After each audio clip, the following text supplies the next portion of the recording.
सुना दिया। वैसे शैतान मत मारने वाला नहीं। इतने बड़े बड़े ऋषि मुनियों को, योगियों को, मासियों को, ब्रह्मचारियों को धरा चाहिए। ऐसा शैतान हमारे सब प्रेमों को नहीं मिल रहा है। न हमने आपने आज तक इसको निकाल पाया है, न इसमें कोई कंट्रोल नहीं हुआ और ये मन बराबर मनमानी किया। जब जैसी इसकी इच्छा हुई आपने शरीर को साथ मिले। अगर काम की इच्छा हुई तो काम की इच्छा को पूरी करा दिया, क्रोध की इच्छा हुई तो क्रोध की इच्छा को पूरी करा दिया, की इच्छा हुई तो पूरा। और आप ईश्वर का कुछ नहीं करते, आपके अंदर बैठा है और आपसे मनमानी कर रहा है। इसी कारण जीवन को आज मैं कर्म के जाएंगे ऐसी भक्ति बड़ी है, वही करके मन से करा करने का परिणाम छोड़ो जो 4 लाख दोस्तों की योनियों के द्वारा सब पूरा करा। 83,99,999 योनियां और मनोयोगी योग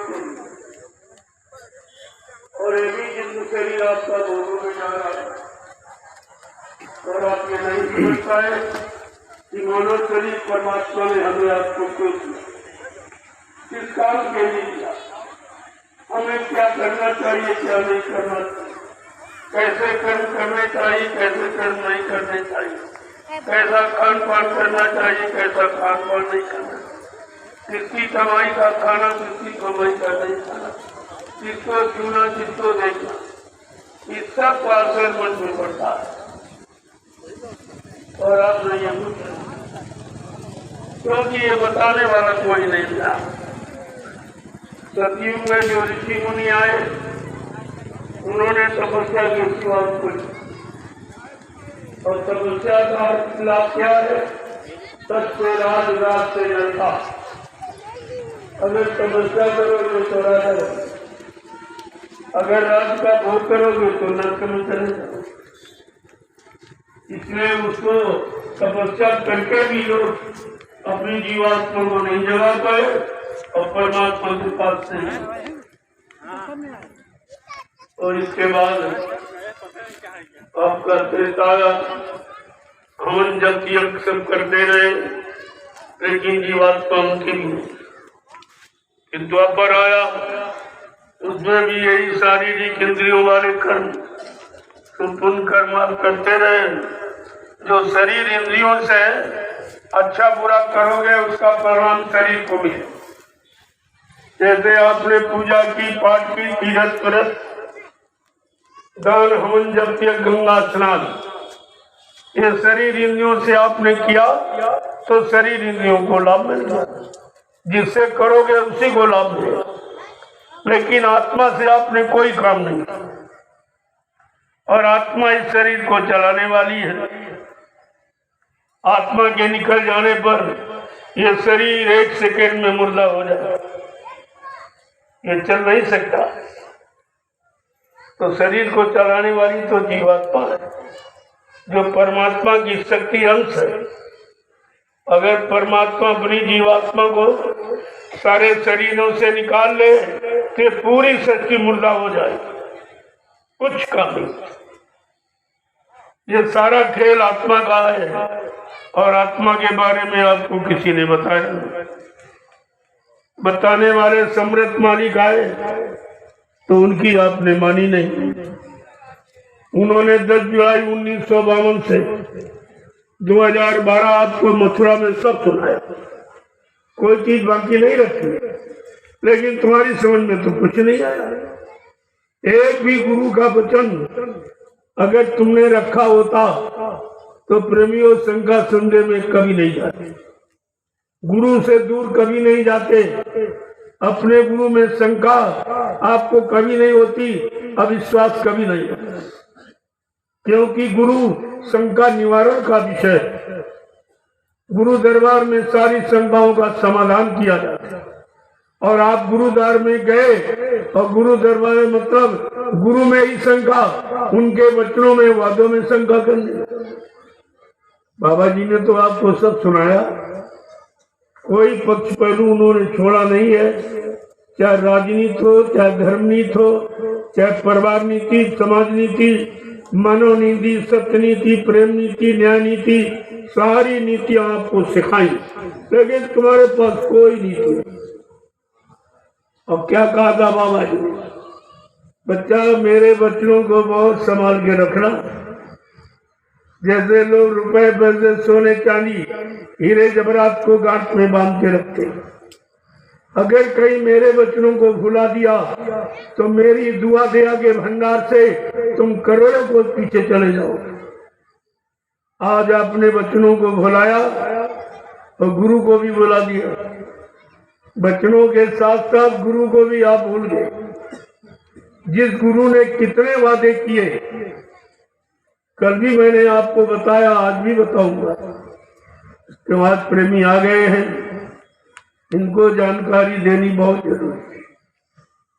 अगर जानकारी आपके पास होती तो तुमको तुम्हारे गुरु से कोई हटा नहीं सकता।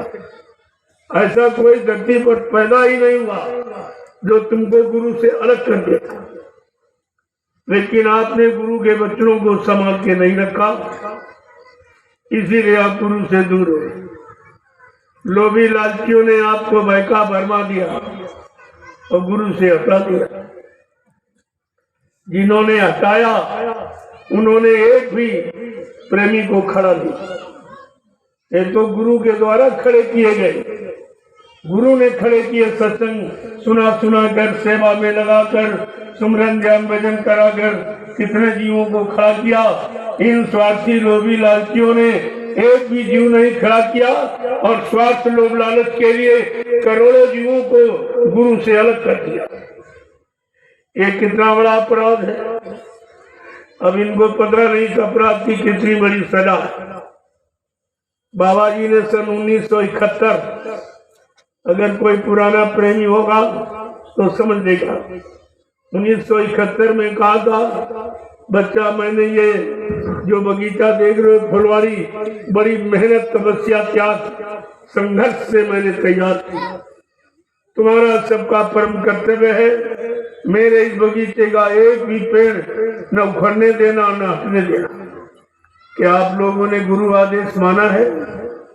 जिनके पीछे दौड़ रहे हो उन्होंने एक भी प्रेमी खड़ा नहीं किया और गुरु के द्वारा खड़े किए गए करोड़ों लोगों को गुरु से अलग कर दिया। क्या इससे बड़ा और कोई अपराध हो सकता? इस अपराध की कितनी बड़ी सजा, ये तो इनको मालूम नहीं है, क्योंकि इनके पास गुरु के वचन है नहीं। ये कोई 10 साल का नामदारी, कोई 15, 20, कोई 25 साल का नाम। और बाबा जी ने सत्संग सुनाया 10 जुलाई 1952 से 2012, 60 वर्ष सुनाया। ये 60 वर्ष का समय आपने सब खराब कर दिया। 60 वर्षों में जो भी सुनाया गया एक भी वचन तुम्हारे पास नहीं। अगर वचन होता तो प्रेमियों तुम शंका संदेह भूल भ्रम से बच सकते। आपने कितना अपना भारी नुकसान किया। एक तो कोई सुनाने बताने वाला है नहीं। सम्राट माली भूमंडल पर आए तो आपने उनकी एक बात नहीं मानी, क्योंकि बाबा जी ने तो वादे किए, ऐसा थोड़ी है। सब बताया और वादा किया। पहला वादा किया, अपना परिचय दिया कि मेरे बारे में कोई शंका संदेह भूल भ्रम न कर बैठे, कहीं मेरी दया से दूर न चला जाए, कहीं शरण को छोड़ न दी। इसलिए बाबा जी ने सब आपको परिचय दिया। कहा मैं राम कृष्ण की तरह बीच के लोग से नहीं आया हूँ जो तुम सबको बीच में छोड़ के चला जाऊंगा। ना मैं ब्रह्मा के ब्रह्मलोक से आया हूँ, न विष्णु के विष्णुलोक से आया हूँ, न शिव जी के शिवलोक से आया हूँ, न राम के साकेत लोक से आया हूँ, न कृष्ण के गोलोक से आया हूँ, न देवी देवताओं के देवलोक से आया हूँ। मैं आया हूँ सतलोक सचखंड अनामी धाम प्रभु धाम, जहाँ की ये सारी सुरते रूहें जीवात्माएं जो आज ये मृतलोक मंडल में ये मनुष्य शरीर में बैठी, मैं इनके वास्ते, इनको जगाने के लिए, इनको घर पहुंचाने के लिए आया। प्रेमियों, कितनी बड़ी तुम्हारी मदद, कितना बड़ा सहयोग। आज तक किसी ने ये वादा नहीं किया। इतने कबीर साहब से लेकर हजारों संत आए, नामदान उन्होंने भी दिया, लेकिन नामदान देकर ये वादा नहीं किया कि जब तक तुम्हारी जीवात्मा को घर नहीं पहुंचा लूंगा, मैं इस मानव शरीर को छोड़ के जाने वाला नहीं हूँ। जय गुरुदेव। ये किसी का वादा नहीं। जब कहा भी मानव शरीर को छोड़ के नहीं जाऊंगा, तो ये झूठा प्रचार कैसे कर दिया गया कि बाबा जी शरीर छोड़ के चले। कहा था बच्चा, मैं परिवर्तन करने आया हूँ, परिवर्तन करके ही जाऊंगा। जय गुरुदेव। कोई माई का लाल हमें इस परिवर्तन से न रोक सकता है, न मेरा काम कोई कर सकता है। जय। ये आपकी समझ में गुरु बच्चन नहीं आए?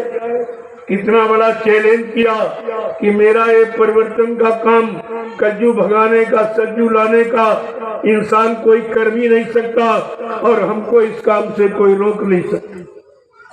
ये कितना बड़ा चैलेंज है, ये कितनी बड़ी गुरु की शक्ति और महिमा। लेकिन तुम्हारे समझ में तो कुछ नहीं आया।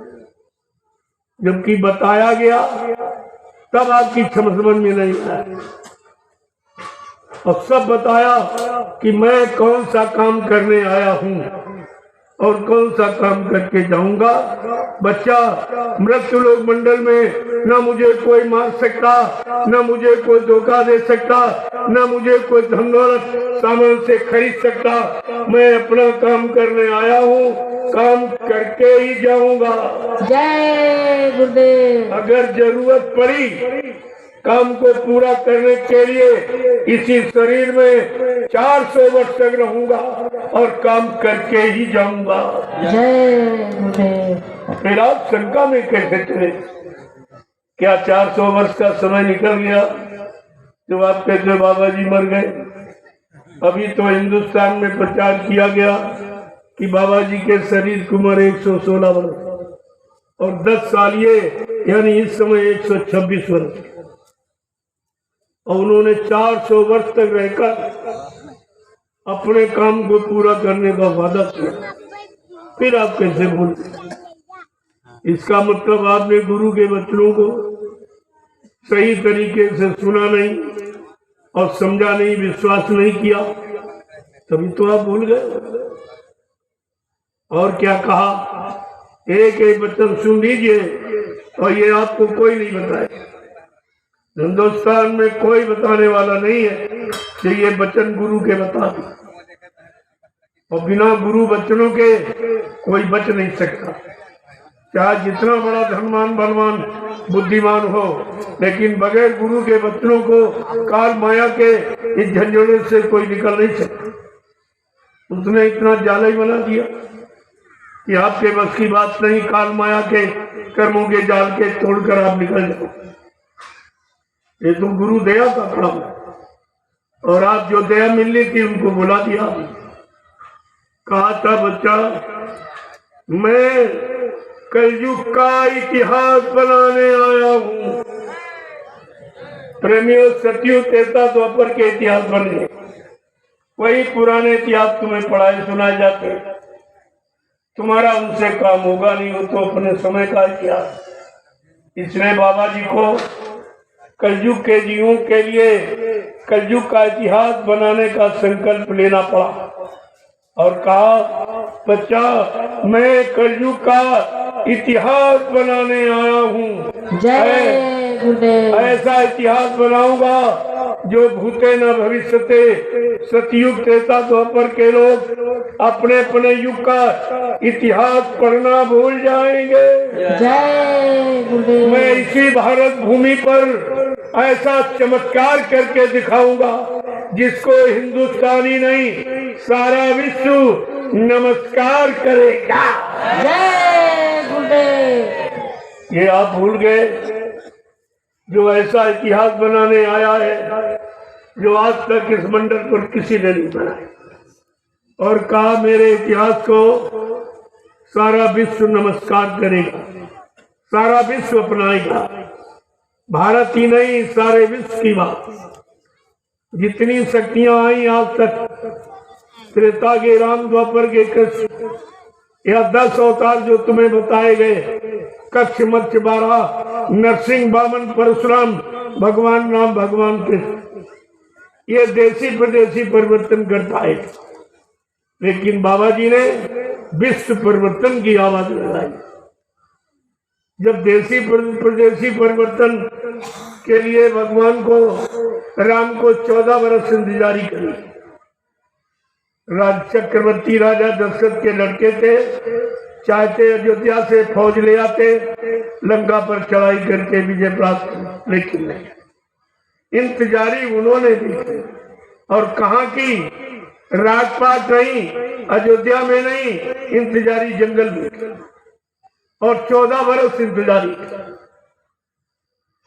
क्यों? इंतजारी ही समय का इतिहास बनाती है। उन्होंने 14 वर्ष इंतजारी की। द्वापर में भगवान कृष्ण ने आवाज लगाई, मैं कृष्ण राज की स्थापना करने आया हूँ। उनको 18 दिन इंतजारी करनी पड़ी और बाबा जी ने कहा मैं कलयुग भगाऊंगा और सज्जू को लाऊंगा। कहा बच्चा, हमें 18 मिनट भी नहीं लगेंगे, मैं परिवर्तन करके दिखा दूंगा। ये कितना बड़ा काम है। कलयुग सबसे ज्यादा खराब। लेकिन बाबा जी ने क्या कहा कि मैं कलयुग का परिवर्तन 18 मिनट भी हमको नहीं लगेंगे, मैं ये परिवर्तन करके दिखा दूंगा। अपनी दूरदर्शी व्यवस्था के द्वारा ये सारी गंदगी, ये मतलब यानी समेट कर दुनिया के किनारे पे कर दूंगा। ये कितना बड़ा संकल्प है। आप ऐसे समृद्ध मालिक के संकल्प को भूल गए, अपने गुरु को भी आप भूल गए। तो ये बताओ तुम्हारा कल्याण कौन करेगा? अगर ये प्रचार हो गया बाबा जी चले गए, इसका मतलब ये वादा सब झूठा किया था। क्या संत महात्मा झूठ बोलते? क्या किसी का ऐसा इतिहास तुम्हारे पास है जिसने कहा हो और वादा पूरा न किया हो और बिना पूरा किए झूठ बोल के चला गया हो? ऐसा किसी ऋषि मुनि, योगी, महर्षियों, अवतारी शक्तियों का, ज्ञानी वैज्ञानिकों का कोई इतिहास है आपके पास? तो फिर आपने अपने गुरु पर कैसे शंका कि बिना काम किए चले गए? जबकि बाबा जी ने पहले ही कहा, क्योंकि आप बीच के नामदानी हो। पहले तो आपने सुना नहीं कि बाबा जी ने क्या कहा, क्या वादा किया, क्या प्रतिज्ञा की, और मतलब यानी क्या उन्होंने भविष्यवाणियां की, वो तो आपको मालूम नहीं। इसीलिए आप शंका में चले गए। लेकिन जो बताया गया, अगर उसको याद कर लिया होता तो शंका का विषय वहां ही। जहाँ स्पष्ट है, जहाँ सत्य है, वास्तविकता है, वहां शंका निवास नहीं कर सकते। तो वो आपको यह सब विचार कर कहा था, बच्चा आगे मैं ऐसी नाजुक स्थिति बना के खड़ी कर दूंगा, फिर कुछ दिनों के लिए मैं तुम्हारे से दूर चला जाऊंगा। तुम इतनी जल्दी मुझे नहीं पहचान पाओगे। मैं समय पर आकर अपने समस्त वादों को पूरा करके दिखाऊंगा, लेकिन तुम मेरा इंतजार भजन करके करते रहना। क्या किसी ने भजन करके इंतजार किया? आपने अपने गुरु का इंतजार भजन करके किया है? तुमने तो 1 मिनट भी नहीं इंतजार किया। कोई इधर भाग गया, कोई उधर भाग गया, कोई उधर भाग गया। ये गुरु वचनों की इंतजारी की आपने कि वो हिलना और निरादर किया, तभी आप गद्दर की ठोकरें खा रहे। कितनी बड़ी तुम्हारी बात तुम्हारे साथ। कहा था बच्चा, आगे मैं ऐसी नाजुक स्थिति बनाऊंगा, फिर ऐसा गेर फंसा दूंगा, ये गेर टूट जाएगा, हिंदुस्तान में कोई निकाल नहीं पाएगा, फिर इसमें बड़े बड़े मगरमच्छ फंस जाएंगे। ये मगरमच्छ कौन है जो आज झूठा प्रचार कर रहे हैं? बाबा जी मर के चले, जो अध्यक्ष मंत्री बन गए, जबकि आपको भी मालूम नहीं, इनको भी नहीं मालूम कि बाबा जी ने 2010 में एक नियम कानून बनाया था। कहा बच्चा, मैंने आज तक जितने आदेश दिए, मैं सारे आदेशों को निरस्त कर रहा हूँ। मेरे यहाँ न कोई अध्यक्ष बनेगा, न मंत्री, न वक्ता प्रवक्ता बनेगा। सब लोग सेवादार बनो, भजनानंदी बनो। परिवर्तन सेवादारों के द्वारा, भजनानंदियों के द्वारा होगा। अध्यक्ष मंत्रियों से, वक्ताओं से, नेताओं से ये भारत धर्मी धरा पर न कभी परिवर्तन हुआ और न कभी होगा। ये सब आपको सुनाया गया और सब बताया गया, और फिर भी आप भ्रम में रह गए। गुरु के वचनों को ध्यान नहीं दिया, या स्वार्थी लोभी लालचियों ने गुरु के वचनों की याद नहीं कराई। जो याद कराना चाहिए, बताना चाहिए, वो तो बताया नहीं, तो तुमको भूल भ्रम में डाल करके गुरु से अलग कर दिया। पहले कोई आपद मुसीबत आती थी, हम सब लोग गुरु महाराज को याद करते, दया हो जाए, कृपा हो जाए। अब प्रेमियों, तुम किसको याद करोगे? क्योंकि इन स्वार्थी लोभी लालचियों ने गुरु से तुम्हारा रिश्ता ही खत्म कर दिया। कह दिया कि बाबा जी मर के चले। गुरु कभी मरता है? कभी पढ़ा है, कहीं सुना है? बाबा जी ने तो पहले ही बता दिया था, जब आपको नाम दान दिया तभी कहा, बच्चा मैं अजर अमर देश से आया हूँ, मैं मरने वाले देश से आया ही नहीं, मैं आया हुआ प्रकट हुआ हूँ, मैं पैदा नहीं हुआ, प्रकट हुआ। क्या कहा? मैं अजर अमर देश से आया हूँ। जब तक तुम्हारी जीवात्मा को अजर अमर देश नहीं पहुंचा दूंगा, मैं चैन से बैठने वाला नहीं हूँ। जब तक मेरा एक भी जीव यहाँ रहेगा, मैं बराबर मौजूद रहूंगा। जब मेरे जगह सारे जीव चले जाएंगे, मैं पीछे से जाऊंगा। आपने तो गुरु वचनों को बिल्कुल झूठा बता दिया। उन्होंने कहा मैं तुमको भेज के जाऊंगा। क्या तुम्हारी जीवात्मा जाग गई, घर पहुंच गई, तो कहते पहुंचवाने वाला मर गया।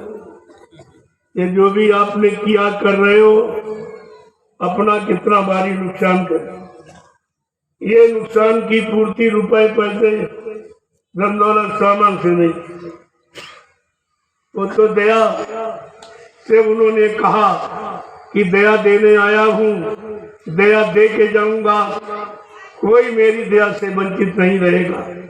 लेकिन तुम भजन करके मेरी दया का इंतजार आत्मा के घाट पर सुबह शाम करते रहना। आपने ये काम किया? कुछ किया आपने? कुछ नहीं, इसीलिए तुम्हारे पास कुछ है नहीं, सब भूल गए। ये सब जानकारी आपको रखनी चाहिए। बाबा जी ने कहा, बच्चा मैं कलयुग को भगाऊंगा और सतयुग को लाऊंगा, और सबको न्याय सुरक्षा की व्यवस्था बना के दूंगा, सबको शाकाहारी बनाऊंगा, सबकी जीवात्मा को जगाऊंगा, परमात्मा से मिलाऊंगा। अगर ये काम करके न दिखाऊं तो इस बाबा को बाबा मत कहना। प्रेमियों, ये कितनी बड़ी सच्चाई। तुमने अपनी गुरु की सच्चाई को बुला दिया, उनके वचनों को बुला दिया, इन लोभी लालचियों के चक्कर में। ये तो पहले भी नहीं बनते न आज में। इसीलिए बाबा जी ने सत्संग में आपको पहले ये जानकारी दी कि बच्चा काल माया ने मेरे सत्संग को तमाम काल के जीवों को भेज दिया। वो जीव इसलिए आए हैं कि प्रेमियों को सत्संग नहीं सुनने देंगे, इनको गुरु पर विश्वास नहीं करने देंगे, गुरु वचनों को मानने नहीं देंगे, परमार्थी सेवा करने नहीं देंगे, सुमरन ध्यान भजन की कमाई करने नहीं देंगे। उनका ये काम है और काल माया ने उनकी ड्यूटी लगाई और तुम्हारे साथ ही बैठे हैं, लेकिन तुम पहचान नहीं पाओ।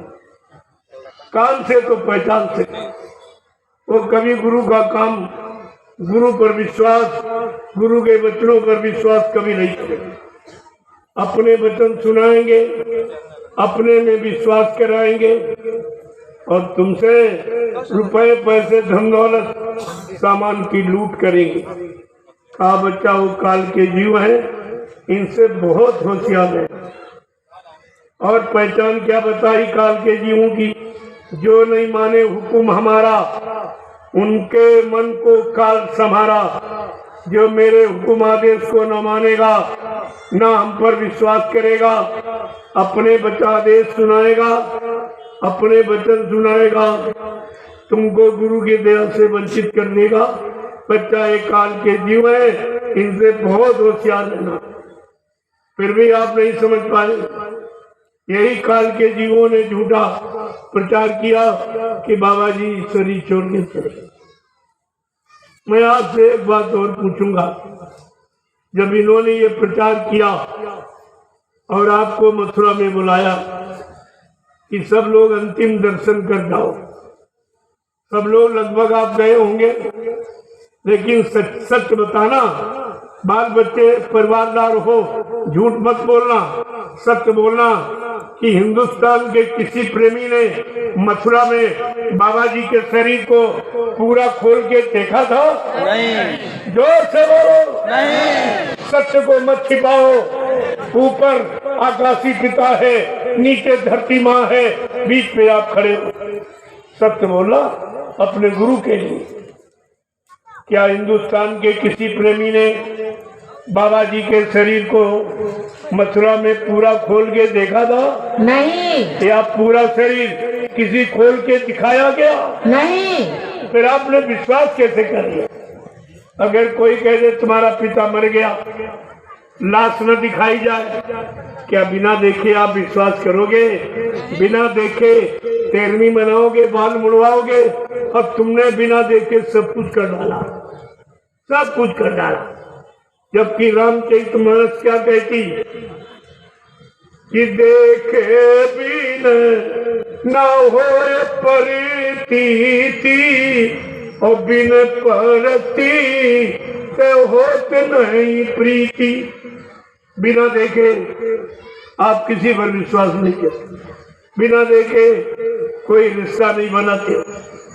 फिर आपने बिना देखे गुरु पर कैसे विश्वास कर लिया कि मर के चले? और आपने बिना देखे बाल मुड़वाए 13वीं भी तुम्हारे द्वारा ये सिद्ध कराया गया। जिन्होंने प्रचार किया उन्होंने कोई बाल नहीं मुड़वाया, कोई 13वीं नहीं। तुम्हारे द्वारा बाल मुड़वा के 13वीं मनवा के ये सिद्ध करा दिया कि बाबा जी मर गए। ये अपराध तुम्हारे सर है, इसके भोक्ता आप हो, इसका पाप आप पर लगेगा कि गुरु को आपने मौत का हथियार बना दिया और कुछ नहीं दे पाए गुरु को। गुरु ने नामदान दिया, आपके पाप कर्मों में माफी कराई, तमाम बीमारी परिवार समाज की, तमाम मुकदमे ये सब आपके ठीक किए और तुमने गुरु को मौत का कलंक दे दिया। तुम्हारे पास और कुछ देने को नहीं था, ये मौत का कलंक ये तो अपराध आपका है ही, इससे आपको कोई मुक्त नहीं कर सकता।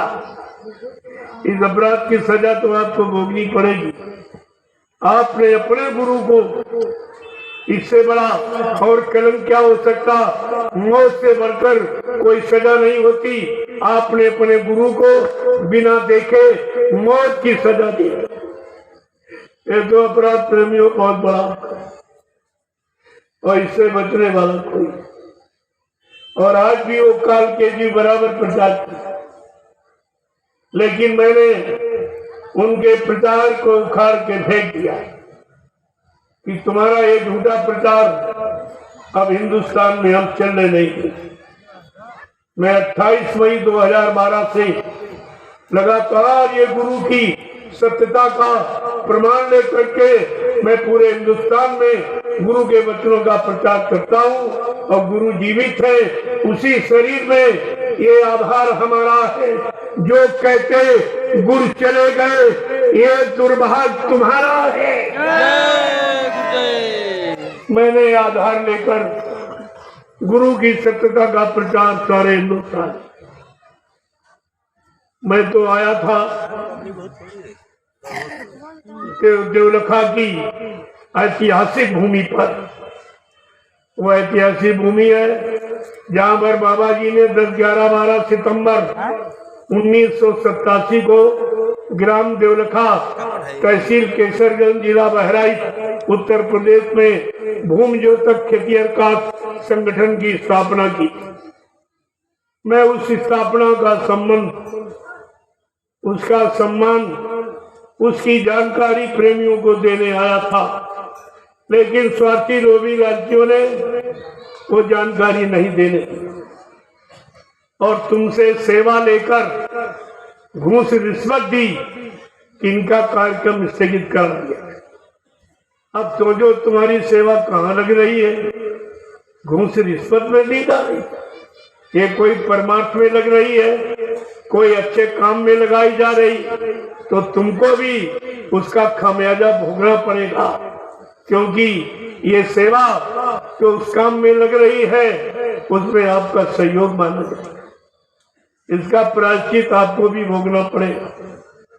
मैं तो नए जीवों को उस ऐतिहासिक भूमि की महिमा, गौरव, गरिमा बताने आया था, क्योंकि मैं मौजूद था।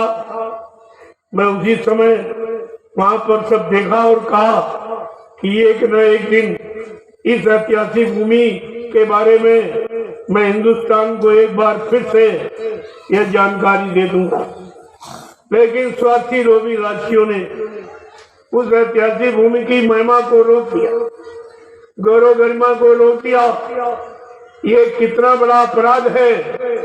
अरे भाई, सत्संग करने में खर्च करना चाहिए कि सत्संग बंद कराने में खर्च करना? क्या ये गुरु परिवार के नहीं है? अगर परिवार का व्यक्ति परिवार का विरोध करे, सत्संगी सत्संगी का विरोध करे, सत्संगी सत्संग का विरोध करे, गुरु वचनों के प्रसारण का विरोध करे, तो वो तो गुरु का विरोधी है, तो मेरा नहीं, गुरु का विरोधी। क्योंकि सत्संग किसी इंसान का नहीं, सत्संग गुरु का। कोई किसी प्रेमी के मुख से हो, आपको सुनना चाहिए। बाबा जी ने क्या कहा था? 100 किलोमीटर पर कहीं सत्संग की आवाज मिल जाए, सब काम छोड़ छाड़ के तुम्हें सत्संग में जाना चाहिए। पता नहीं कैसी दया तुम्हारे पर हो जाए, कौन सा पाप तुम्हारा माफ कर दिया जाए, कौन सा आध्यात्मिक लाभ गुरु खुश होकर आपको दे दे। लेकिन इन लोगों ने क्या किया? ना तो सुना और न सोने को सुनने दिया। और सत्संग स्वयं सुनाने बताने में खर्च करना चाहिए, इन लोगों ने सत्संग को बंद कराने में लाखों रुपए रिश्वत दे दी और सत्संग को रोक दिया। मैंने कहा अच्छी बात है, तुम आगे आने वाले भविष्य में अपने आप को बाबा जय गुरुदेव जी महाराज का शिष्य भी नहीं कहला सकोगे। तुमने शिष्य बनने का भी अधिकार खो दिया। सत्संगी किसे कहते हैं? गुरु भाई किसे कहते हैं? जो सबको सत्संग में ले आए और सत्संग में आए, सबको सत्संग सुनाए, उसको कहते हैं सत्संगी। क्या ये सत्संगी है जो सत्संग का विरोध करते हैं? अरे सत्संग का विरोध करना गुरु का विरोध है, क्योंकि सत्संग न हमारा न तुम्हारा, सत्संग तो गुरु का। आज उसको सुनाने में ये जगह जगह, एक ही जगह नहीं। मैं तो पूरे हिंदुस्तान में घूम रहा हूँ। अभी मैंने 39 दिन का काफिला 11 जिलों में निकाला। हर जिले में इन्हीं लोगों ने बाधाएं डाली, लेकिन गुरु दया से इनकी सारी बाधा खत्म हो गई। मैंने 39 दिन निर्विघ्न जानकारी प्रेमियों को गुरु के बारे में दी और आज भी दे रहा हूँ। आज भी ये संदेश पूरे बहराइच में फैल जाएगा। सब जान जाएंगे कि मतलब ये काम कितना गलत किया गया, ये कितने बड़े गुरु के अपराधी हैं। ये अपराध तो इनका माफ नहीं होगा। ये तो रावण की तरह कि धार्मिक कार्य नहीं होने दूंगा, कोई अच्छा काम नहीं होने दूंगा। ये तो रावण ने किया, वो मारा गया। कंस ने किया, वो मारा गया। हिरण्यकश्यप ने किया, वो मारा गया। जरासंध ने किया, वो मारा गया। और तुमने किया तो क्या बच जाओगे? तुम्हारी भी वही हालत होगी, वही दुर्दशा होगी जो इनकी। एक तो कलयुग में कोई अच्छी सच्ची बात कहने वाला नहीं है, कोई अच्छे काम में सहयोग देने वाला, कोई अच्छे काम की सलाह देने वाला नहीं है। और ये काम हो रहा तो उसमें ये बाधा पड़ेगा। अगर संसार के लोग बाधा डालते तो कोई बात नहीं थी, लेकिन ये गुरुभक्ति जय गुरुदेव नाम ले रहे और जय गुरुदेव के काम में बाधा और विरोध कर रहे। इनसे बड़ा ज्ञानी कौन होगा? इनसे बड़ा ज्ञानी अपराधी कौन होगा? आपको ये सब सोचना पड़ेगा। मैं तो निकल रहा था, अभी इधर बस्ती और आजमगढ़ इधर से कार्य करता हुआ सत्संग सुनाता, लोगों को बताता, जगाता निकल रहा था। प्रेमियों ने कहा कि रास्ते में बहराइच जिला पड़ रहा है, यहाँ भी आप गुरु बच्चों को सुना दीजिए। मैंने कहा अच्छी बात है। मैं गुरु परिवार को इकट्ठा करने में लगा मेरा, और कोई काम, कोई एवा सेवा लेना देना बटोरना ये मेरा काम नहीं है। मैंने आज तक किसी से 1 रुपया नहीं मांगा, न पहले कभी न आज मांगता। ये काम नहीं मेरा। मेरा काम देने का है, लेने का है। लेकिन ये प्रेमी जबरदस्ती कहते नहीं, हम कहीं जा नहीं पाते, परिवार बाल बच्चों की वजह से, खेती दुकान दफ्तर बिजली का मजदूरी को छोड़कर मैं आपके साथ कैसे चलूं? तो ऐसा करो, हमारी थोड़ी सी गाड़ी कमाई लेकर किसी अच्छे काम में लगा देना। हमने कहा अगर अच्छा तुम्हारा भाव ऐसा है तो मैं आपकी ये सेवा नैमिषारण्य में लगा दूंगा। आप चलकर कभी भी देख ले कि तुम्हारी सेवा कहाँ लगी। मुझको तो जरूरत नहीं है, क्योंकि मेरे कोई बीवी बच्चा है नहीं, न मेरा कोई बैंक बैलेंस खाता है। मैं जैसा बैठा हूँ बस यही इतने मेरे। ये कपड़े आप लोग देते हो तो पहन लेता हूँ, मैं तो कपड़े भी लेता। 1 रोटी दोपहर 1 शाम वो आप लोग देते हो, 2 रोटी रखो। न कोई फल फ्रूट मेवा, न दूध न घी, न तेल तली चीजें मैं इनका प्रयोग नहीं करता। हमारा भोजन इतना सादा कि गरीब से गरीब आदमी नहीं करेगा। उबली हुई दाल, उबली हुई सब्जी, कभी कुछ नहीं। 1 मूली ले ली और बस 1 रोटी नमक बस खा ली, काम पूरा हो गया। जब कोई खर्चा नहीं है तो ये सेवा और ये सामान लेके हम क्या करेंगे? लेकिन प्रेमी मानते नहीं, कहते नहीं नहीं, हमारी कुछ गाड़ी कमाई ले लो और अच्छे काम में लगा देना ताकि हमको भी लाभ मिल जाए, क्योंकि हम छोड़ के कहीं जा नहीं पा रहे। काम छोड़ के, दुकान छोड़ के, खेती छोड़ के, बाल बच्चों को छोड़ के। तुमने कहा अगर ऐसी तुम्हारी कोई श्रद्धा, कोई सेवा भाव है तो मैं आपकी सेवा उधर नैमिषारण्य में लगा दूं और 3 आश्रमों का निर्माण कर दिया। आपकी छोटी सी सेवा जो आपने 1, 2, 10, 20, 50, 100 रुपए दिए, मैं उन्हीं से 3 आश्रमों का निर्माण कर दिया हूँ। पहले इसको समझिए आप। और तुमने जहाँ सेवा दी या दे रहे हो वहाँ किसी ने 1 कमरा बनाया गुरु महाराज के लिए या प्रेमियों के लिए या संगत के लिए कि मतलब कोई 1 कमरा बनाया? अरे आपको पूछना चाहिए कि भाई हमारी सेवाएं कहाँ लगा रहे हैं, लेकिन ना तुमने पूछा और ना उन्होंने किया। ये तुम्हारी भी तो कमी है, लेने वाला एक और देने वाले हजारों। तुम्हें पूछना चाहिए कि जो 60 साल बाबा जी के हाथ में मथुरा में सेवा पकड़ाई गई वो कहाँ चली? किसी ने आज तक नहीं पूछा। वो 60 साल की सेवाओं का इन दोनों ने बंदरबांट कर दिया और तुम्हें कोई जानकारी नहीं। और अब भी सेवा दे रहे हो, अब भी तुम नहीं पूछ रहे हो कहाँ लगा रहे हो। ये तुम्हारी कमी। सेवा आंख बंद करके नहीं देना चाहिए, आंख खोल। अगर सेवा अच्छे काम में लगेगी तो आपको अच्छा लाभ मिलेगा, अगर बुरे काम में खर्च हो गई तो आपको उसका परिणाम भोगना पड़ेगा। पहले की सेवाएं सब घूस रिश्वत में चली गई। जो कोर्ट कचहरी में बाबा जी की मौत को छिपाया जा रहा, यानी मतलब कहा बाबा जी की मौत हो गई, मैंने कहा स्पष्ट प्रमाण दीजिए। जब तक कोई प्रमाण नहीं दोगे ये नहीं माना जाएगा। अब मैंने ये सब काम करके आगे खड़ा कर दिया। अब तो इनके लिए समस्या खड़ी हो, इसमें हमारा विरोध करते। और विरोध क्या करते कि इनके सत्संग को बंद करा दो। ये प्रेमियों को जानकारी दे रहे, सच्ची जानकारी गुरु की, इसको बंद करा दीजिए, रुकवा दीजिए। इसमें तुम्हारी सेवाएं खर्च। और ये देवलखा के कार्यक्रम में लाखों रुपए इन्होंने रिश्वत दी है, तब ये सत्संग बंद करा। बताओ इनको सत्संगी कौन कहेगा? सत्संगी सत्संग बंद कराता कि सत्संग कराता? इतनी भी बात आप नहीं समझ पाए कि सत्संगी का मतलब क्या? जो सत्य सत्संग को सुने सुनाए और करे कराए उसको सत्संगी कहते। और ये सत्संग को रुकवा रहे, वो भी तुम्हारी सेवा देकर रिश्वत के रूप। तुम्हारी सेवा भी गलत काम में चली गई और सत्संग भी रुकवा दिया। ये दो तरफ का नुकसान आपका हुआ। और अब भी आप सो रहे हो, कब जागोगे? कब चेतोगे? कब होश में आओगे? संत महात्मा प्रेमी हमेशा जगाने का काम, तो आपको भूल भ्रम में डालने का रहने का काम नहीं करते।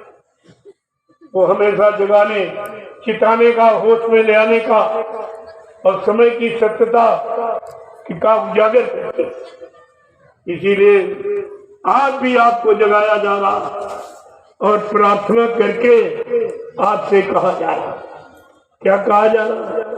कि नींद त्यागो जरा आँख खोलो, नींद त्यागो जरा आँख खोलो, नींद त्यागो जरा आँख खोलो, नींद त्यागो जरा आँख खोलो। कब तलक यूं ही सोते रहोगे, कब तलक यूं ही सोते रहोगे। पाप गठरी पटक दो जमी पर, पाप गठरी पटक दो जमी पर। कब तलक पाप ढोते रहोगे, कब तलक पाप ढोते रहोगे। प्रेमियों ये काम तो रामकृष्ण भी नहीं किया। भगवान राम ने भी किसी के पाप को माफ नहीं किया। उनका प्रमाण है कि उन्होंने अपने पिता दशरथ को नहीं माफ किया। क्या हो गया था? धोखे में भक्त श्रवण कुमार की हत्या हो गई। लोगों ने कहा रे धोखे में अपराध हो गया, आपके पिताजी हैं, माफ कर दीजिए। भगवान राम ने कहा नहीं, मैंने कर्मों के आधार पर विश्व की रचना की। मैंने कर्मों का विधान संविधान सिद्धांत बनाया। मैं अपने विधान संविधान सिद्धांत में कभी समझौता नहीं करता। उन्होंने रामचरितमानस में स्पष्ट परिचय दिया कि कर्म प्रधान ने विश्व रची राखा और जो जस करी ये सतत फल चाखा। भगवान राम का कानून क्या है कि मैंने कर्मों के आधार पर विश्व की रचना की। जो जैसा कर्म करेगा मैं वैसा ही फल दूंगा। अच्छा करोगे तो अच्छा और बुरा करोगे तो बुरा। ना मैं माफ कर सकता हूँ, ना मैं क्षमा कर सकता हूँ, ना खत्म कर सकता हूँ और ना अदला बदली कर सकता हूँ। मैं तुम्हारे कर्मों का परिणाम दे सकता हूँ। आगे क्या हो स्पष्ट कह रहे कि काल ने मैं तिन कर भ्राता और शुभ और अशुभ कर्म फल दाता। भगवान राम क्या कह रहे? मैं महाकाल के हुक्म से इस काल नगरी में आया हूँ। काल नगरी में रहने वाले जीव तुम मेरे भाई हो, लेकिन भाइयों मैं तुम्हारे द्वारा किया हुआ मनसा वाचा कर्मणा कोई भी पाप कर्म को क्षमा नहीं कर सकता, न माफ कर सकता हूँ, न अदला बदली कर सकता। मैं उसका परिणाम दे सकता। भगवान ने स्पष्ट कह दिया ये काम मेरे बस का नहीं है। क्षमा क्षमा करना ये संतों के अधिकार है। गोस्वामी महाराज ने यह भी लिखा कि क्षमा माफ करने का अधिकार किसको है? संत लेख पर मेख मारे मेटे अंक कुमंगहार की। जो ब्रह्मा ने कलम चला दी हमारे आपके पाप पुण्य कर्मों की सजा और लाभ देने की, कहा संत सदगुरु अपने परमार्थी सेवा में लगाकर और जीवों के ये पाप पुण्य कर्म को माफ कर, उनको अधिकार है तो माफ कर। और आपको ऐसे ही अधिकारी मिले जो पाप कर्मों से माफी दिलाने आए, लेकिन आपने उन्हीं को बुला दिया, उन्हीं को कह रहे हो मर के चले गए। फिर तुम्हारे पाप कर्मों की माफी कौन करेगा? तुम्हारी जीवात्मा को कौन जगाएगा? परमात्मा से कौन मिलाएगा? ये सब भूल गए तुम, अपना लाभ भूल गए स्वार्थी लोभी लाथियों के चक्कर में आकर।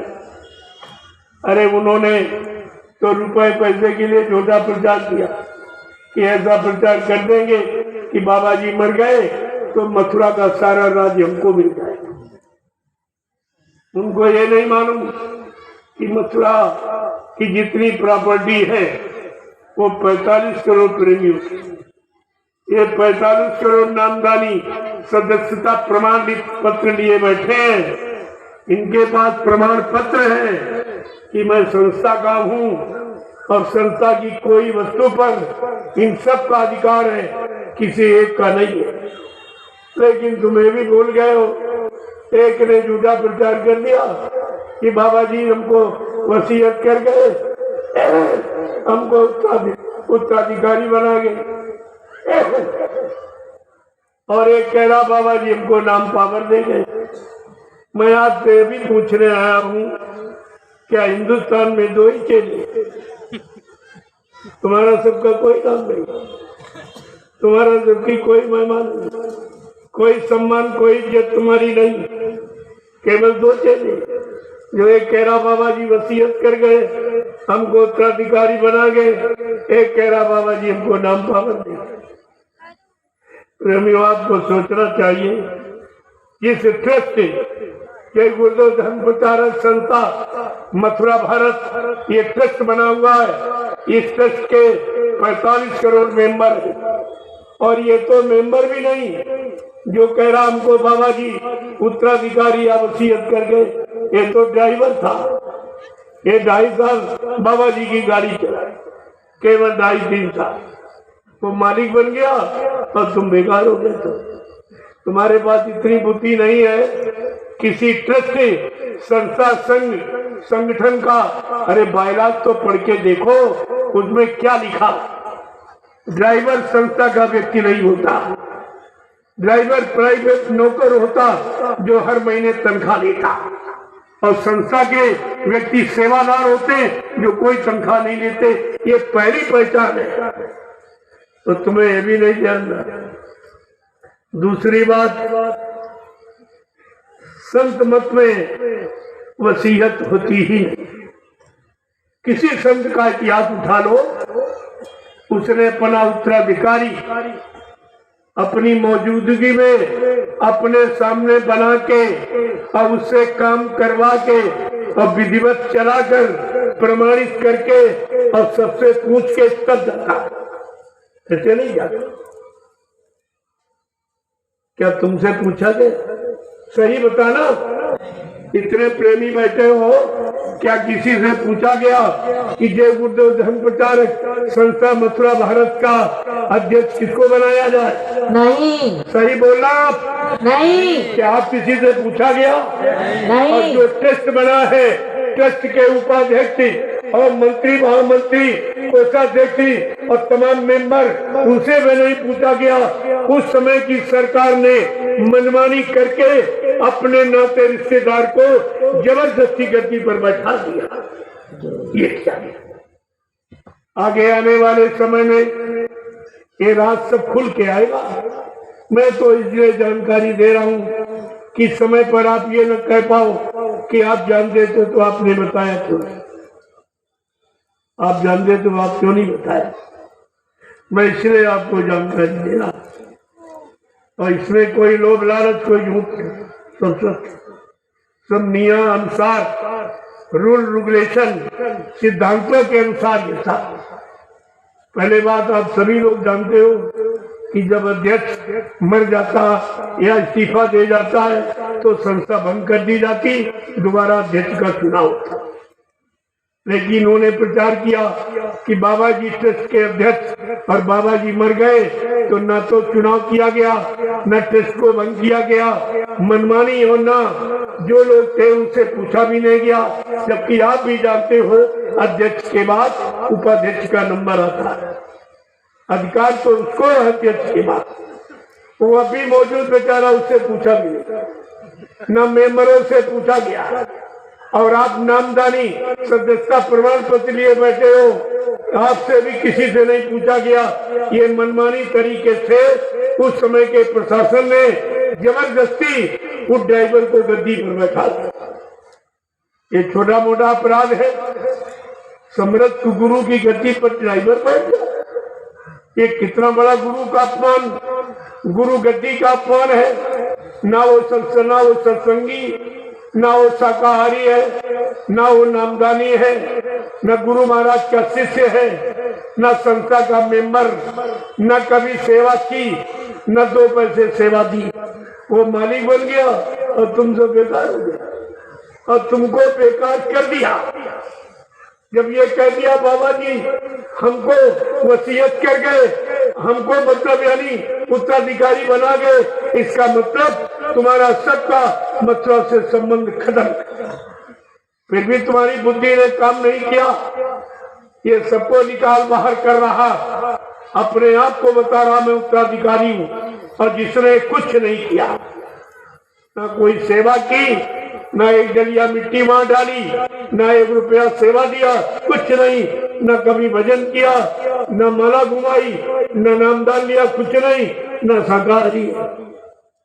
पहले भी पीता था, आज भी पीता है, और आपने मालिक बना दिया। आपने कुछ कहा भी नहीं। अरे गुरु की गद्दी पर कौन बैठता है? तुम्हारे यहाँ गुरु की गद्दी, संतों की गद्दी, राजाओं की गद्दी, बादशाहों की गद्दी का इतिहास है। इतिहास उठाकर पढ़ते कि गद्दी का अधिकारी कौन होता है? जो राजा के समकक्षी या गुरु का समकक्षी हो, गुरु के समान आत्मज्ञानी, आत्मा को जगाने वाला, परमात्मा से मिलाने वाला, जीवों के पाप कर्मों को माफी दिलाने वाला, ऐसे को गुरु गद्दी पर बैठने का अधिकार होता है। आज भी गुरु नानक देव जी महाराज की गद्दी खाली पड़ी, सिखों ने किसी को बैठने नहीं दिया। कहा ये गद्दी आत्मज्ञानी गुरु की। आज भी ग्रंथ को रखा है और ग्रंथ की सलाह से वो सारे काम करते हैं, लेकिन किसी इंसान को बैठने नहीं दिया। और आपने क्या किया? वो शराबी ड्राइवर को गद्दी में बैठा। ये कितना बड़ा हिंदुस्तान में सारे गुरुओं का अपमान, सारे संतों का अपमान, सारी गद्दियों का अपमान हुआ, इससे बढ़कर वो क्या होता? आपको इस पर विचार करना। मैंने ये भी कहा कि बाबा जी मथुरा में, सभी लोग जानते हो कि आश्रम मथुरा में है, बाबा जी मथुरा में है, मंदिर मथुरा में है, जमीन मथुरा में है, तो क्या बाबा जी वसीयत करने इटावा गए थे? अरे बुद्धि से कुछ से विचार करो, क्या मथुरा में कोर्ट नहीं था? आपको इस पर विचार करना चाहिए। क्या मथुरा में कोर्ट नहीं था? लेकिन किसी ने इसको दिया। उसका पिता वकील था, उसने मथुरा यानी वो खितौरा वहां नकली इटावा में नकली ये वसीयत करा करके मतलब यानी और उसको गद्दी पर बिठा ये नकली।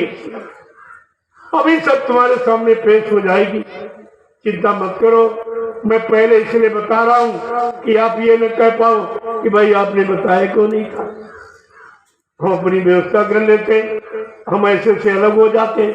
ऐसे इंसान का साथ क्यों देते जो स्वयं बुराई में बैठा, हमको भी बुराई में ले जाएगा, स्वयं नर्क में चला जा रहा, तुमको भी घसीट के नर्क में ले जाएगा।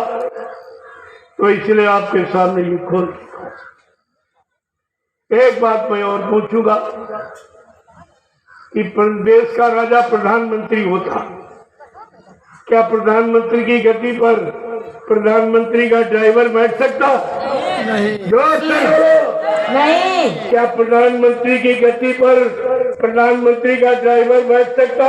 नहीं। बैठने दिया जाएगा? नहीं। अगर जबरदस्ती बैठ जाएगा, गद्दी की मर्यादा रहेगी या चली जाएगी? चली जाएगी। आपने ये क्या किया? ये गुरु का घोर अपमान, ये सारे संतों का अपमान है और संतों की गद्दी की गौरव गरिमा और महिमा का अपमान है। इस अपमान को कुदरत भी बर्दाश्त नहीं करती। आगे वो समय आ रहा है, प्रेमियों सबको सजा मिलेगी, कोई बाकी नहीं रहेगा। अभी तो लोग नहीं समझ पा रहे हैं, लेकिन फिर आपको ये सब समझना पड़ेगा। आपसे पूछा जाएगा कि चोर का साथी चोर ही माना जाए। कितने ईमानदार हो, अगर चोर के साथ रहोगे तो जो सजा चोर को ही तुमको मिलेगी।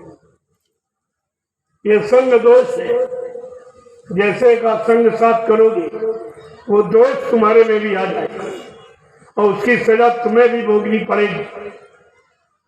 इसलिए मैं तो खोल, अभी तो कुछ कम कह रहा हूं, अगर सारी हकीकत खोल दूं तो प्रेमियों, यहाँ ऐसे ऐसे प्रेमी बैठे जिनका हार्ट अटैक हो जाएगा, अपने गुरु का अपमान नहीं सह सकते। गुरु को आश्रम में बांधकर जो सजा इन लोगों ने दी है, जो चोर डकैत कतली को नहीं दी जाएगी। अभी आप क्या समझ रहे हो? जो ये अपराध किया गया है ये माफ करने योग्य नहीं है, लेकिन धीरे धीरे आप थोड़ा समय और इंतजार कर लीजिए, ये सब आपके सामने आ जाएगा। क्योंकि संत रविदास जी जो मीराबाई के गुरु थे, उन्होंने अपनी ज्ञान पोथी में एक भविष्यवाणी लिखी। उन्होंने क्या कहा है? भारत में अवतारी होगा जो अति विस्मयकारी होगा, ज्ञानी और विज्ञानी होगा, वो अद्भुत सेनानी होगा। ऐसा सेनानी तीर तमंचा भाला वर्षी बम नहीं चलाएगा, अपनी वैचारिक क्रांति के द्वारा देश दुनिया में परिवर्तन करके दिखा देगा। प्रेमियों ऐसा। और रविदास जी ने क्या कहा? वो समय का महापुरुष एक अनोखी लीला करेगा जो इस मृत्यु मंडल पर किसी ने नहीं की। क्या लिखा उन्होंने? कि जीते जी कई बार मरेगा। कहा वो जीते जी कई बार मरेगा, छन्नम भेष में वो विचरेगा, देश बचाने के लिए होगा एक आवाहन, युग परिवर्तन के लिए चले प्रबल तूफान, तीनों ओर से हमला होगा, देश के अंदर द्रोही घपला, सभी तरफ कोहराम मचेगा, कैसे हिंदुस्तान बचेगा।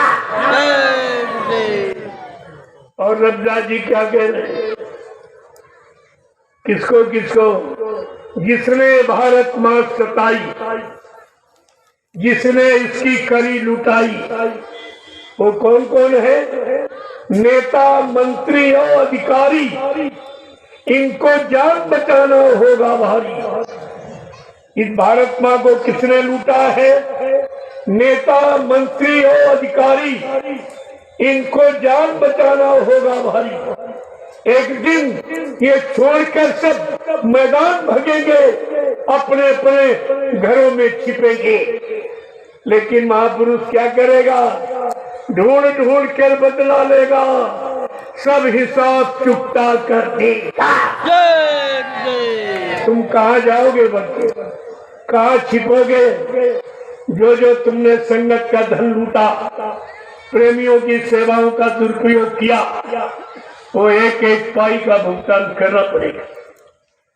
ये संत मत है, ये किसी को बख्शेगा नहीं। जो जो तुमने सेवाएं ली या ले रहे हो और सब अनर्गल करे का गलत काम में खर्च कर रहे हो, सत्संग का विरोध, गुरु का विरोध, गुरु के वचनों का विरोध, गुरु के वचनों का प्रसारण, उसमें रोकथाम लगाना और रिश्वत देना, प्रेमियों के धन को बर्बाद करना, ये आपको एक एक पाई का भुगतान करना होगा। ये लिख लीजिए मेरी बात, साफ साफ शब्दों में रविदास जी ने, जो मीराबाई के गुरु, उन्होंने स्पष्ट कहा है, जिसने भारत माँ सताई, जिसने इसकी खरी लुटाई। और क्या कह रहे, कौन कौन, नेता मंत्री और अधिकारी, एक दिन जान बचाना होगा भारी। ये छोड़ सब मैदान भगेंगे, अपने अपने घरों में छिपेंगे, लेकिन वो महापुरुष क्या करेगा, ढूंढ ढूंढ कर बदला लेगा, सब हिसाब चुकता कर देगा। पहले इसको पढ़िए आप, तो तुम्हारी आंखें खुल जाएंगी।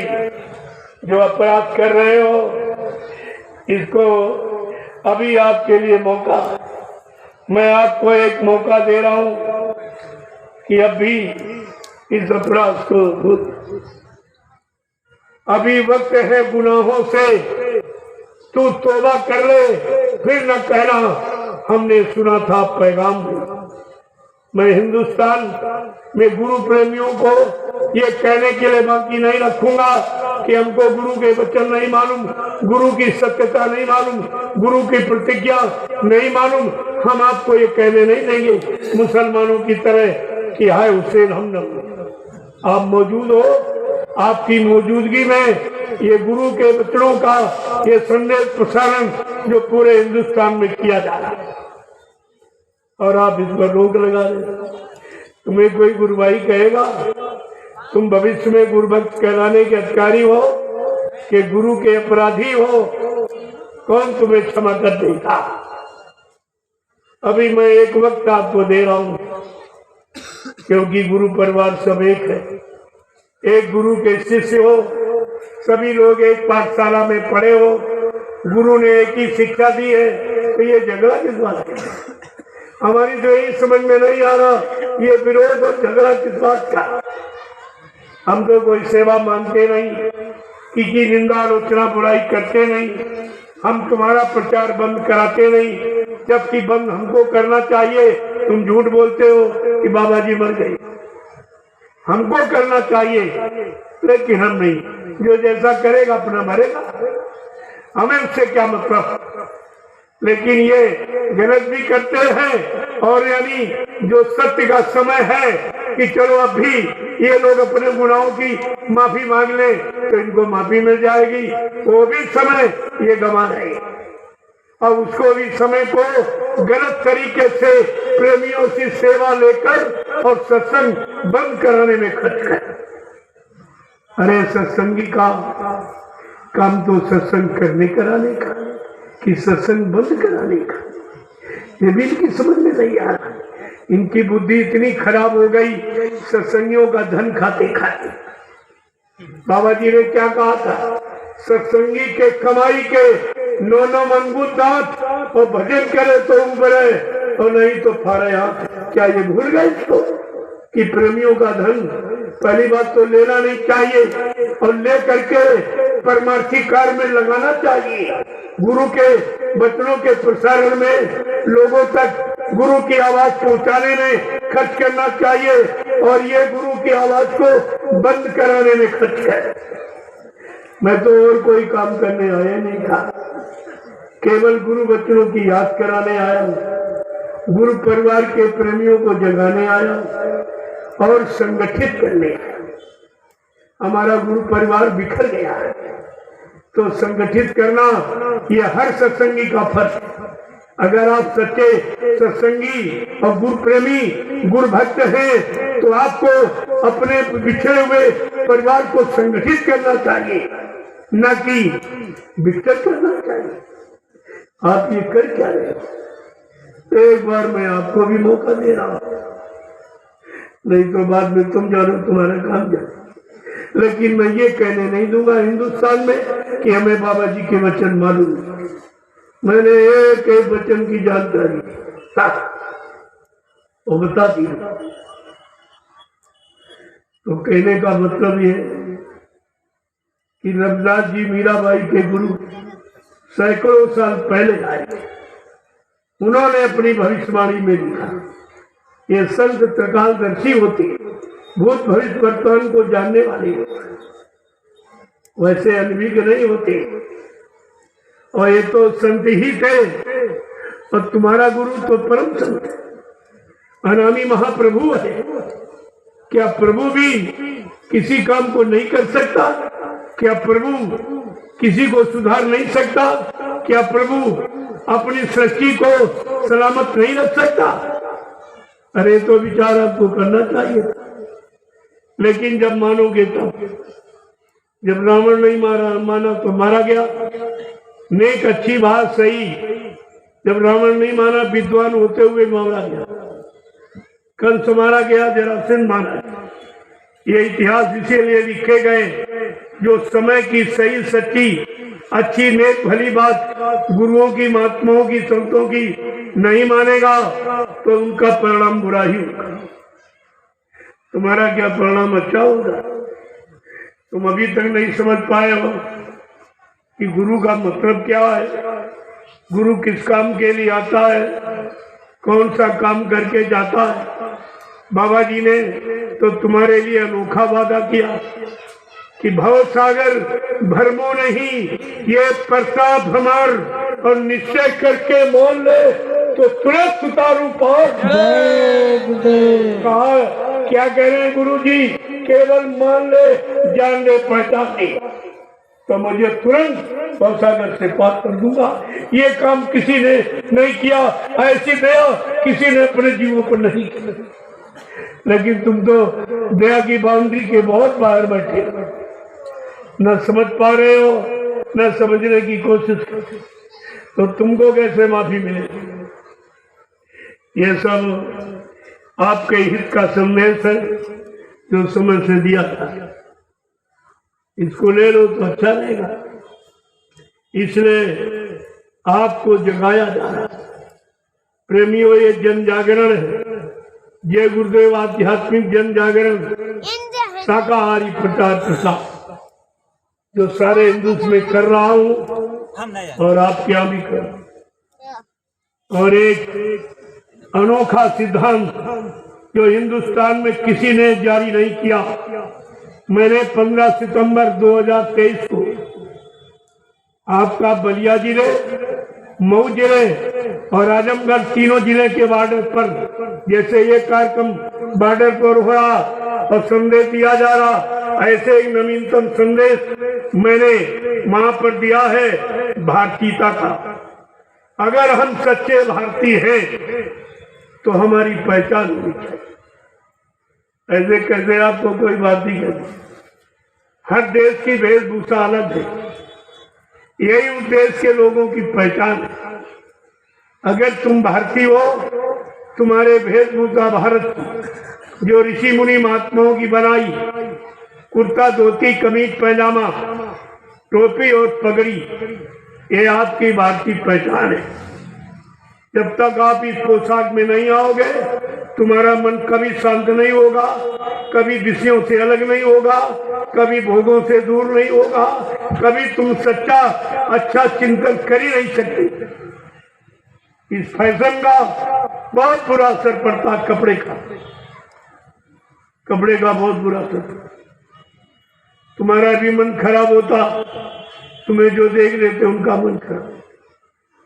इसलिए अगर आप इन विकारों से बचना चाहते हो तो हमारी प्रार्थना है हिंदुस्तान के समस्त भारतीयों से कि आप अपनी भारतीय पोशाक में आ जाइए, तो ये साधना का काम सरल हो जाएगा, क्योंकि इसका प्रभाव मन पे पड़ता है। वेशभूषा का प्रभाव मन पर, और मन का प्रभाव इंद्रियों पर, और इंद्रियों पर प्रभाव जब अच्छा पड़ जाएगा तो आपका जीवन अच्छा हो जाएगा। दूसरा है भारतीय खान पान। हमारे देश का खान पान कैसा? जैसा करो आहार वैसे बने विचार, जैसा खाओ अन्न वैसा बने तन मन, जैसा पीवो पानी वैसी हो बेबानी।